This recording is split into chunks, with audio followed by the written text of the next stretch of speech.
Hello, this video shows you how to authenticate access to Twitter data for MassMine. To begin, go to massmine.org and click on Documentation. Underneath Installation and Setup, click on the Authentication link. Throughout this video, we'll be following the instructions on this page.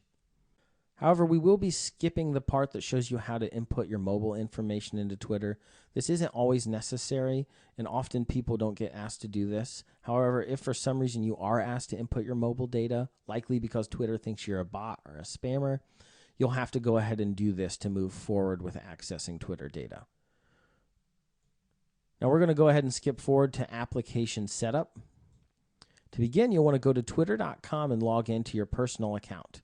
Or you can have another account or a professional account. It really doesn't matter what account you use. All we're doing is using this account to access the free data available to you through Twitter's developer API. So none of your personal information is saved in MassMine. There's no way in which MassMine can push posts or do anything like that. So there's nothing wrong with using your personal account. That's what I do. However, if you want to set up another account, there's nothing wrong with that as well. Just know that you'll probably have to input mobile data to make that account work with MassMine. So after that's done, go ahead and go to apps.twitter.com. And you can see I already have an app here that allows MassMine to access Twitter data for me. However, you're going to want to create a new app. So you'll begin by putting in a unique app name. It has to be something that isn't taken otherwise on Twitter. So you could do something like test app 66897 or 879 as I have here. Obviously, you won't want to copy that, but I basically just have a generic name with a string of numbers after it. So something like that will work usually every time. But if Twitter says it's taken, then just put in a different name. The description is simply that. So you can just write test app for data collection as I have here. And then the website can be generic as well. So you can just do something simply like generic.com. You do, however, have to make sure this first part is in there correctly, the http://. If you just do generic.com, it won't work. You want to leave callback URL blank. If for sometimes people copy this URL in both places. If you do that, MassMine will not work correctly. So again, leave callback URL blank. As always, you should read your developer agreement or your terms of service. Since I've already done so, I'll go ahead and click Yes, I agree. And then finish by clicking on Create Your Twitter Application. Now that you've created your application, we can go ahead and click on it.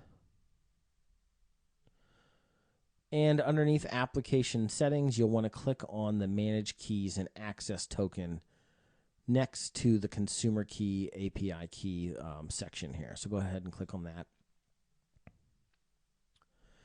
And then for the rest of the video, we're going to input these 4 keys and secrets into MassMine. So of course you can see mine in these videos here, but simply if for some reason you ever think your application is messed up or someone has stolen your keys for some reason, which isn't likely to happen, you can regenerate my access token and token secret. So I'll obviously be doing that after this video is over. So go ahead and open a terminal window.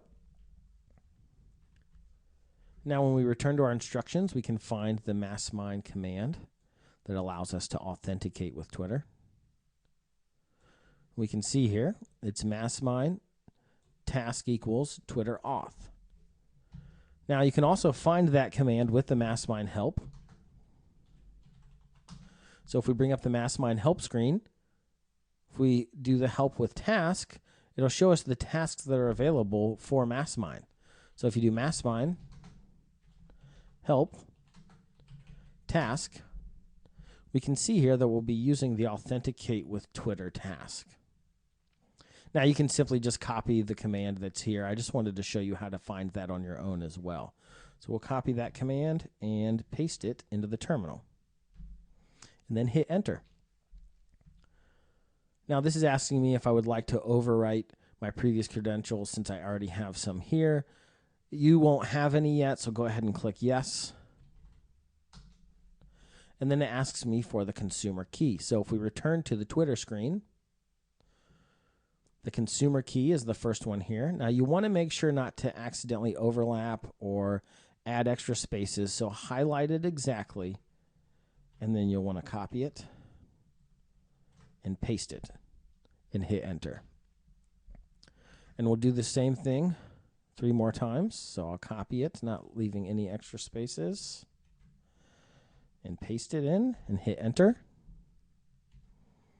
Do the same thing for the access token.